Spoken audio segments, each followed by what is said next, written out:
தம்பி சொல்லுங்கக்கா. சீரகம் 100, வெந்தயம் 100, கடுகு 100. அதான் ஒரு நிமிஷம் நான் எழுதிக்கிறேன், கொஞ்சம் பொறுமையா சொல்லுங்க. சீரகம் 100, வெந்தயம் 100, வடகு 10 ரூபாய்க்கு தயிர் 1 கப். 10 ரூபா மில்க் பிக்கிஸ் 2.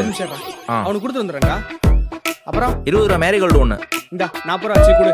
40 ரூபா நான் 4 10 ரூபா தரட்டா? டேய் விளையாடாதடா, கொடுத்து கிளம்புடா. இப்ப சொல்லுங்கக்கா. சொல்லுங்கக்கா. தம்பி எனக்கு பின்னாடி வரவங்களுக்குலாம் சாமான் கொடுத்து அனுப்புறீங்க. ஓ தெரிஞ்சவங்கன்னா கொடுத்து அனுப்பிடுவீங்க, தெரியாதவங்கன்னா நிக்க வைப்பீங்கல்ல. எனக்கு உங்க கடையில சாமானே வேணாம். அக்காக்கா, தெரிஞ்சவங்க தெரியாதவங்கலாம் இல்லக்கா. அந்த பையன் 2 பொருள் தான் கேட்டான், கொடுத்த உடனே வீட்டுக்கு போயிட்டான் பாருங்க. அப்ப நான் வீட்டுக்கு போக தேவையில்லையா? எனக்கு டைம் ஆல.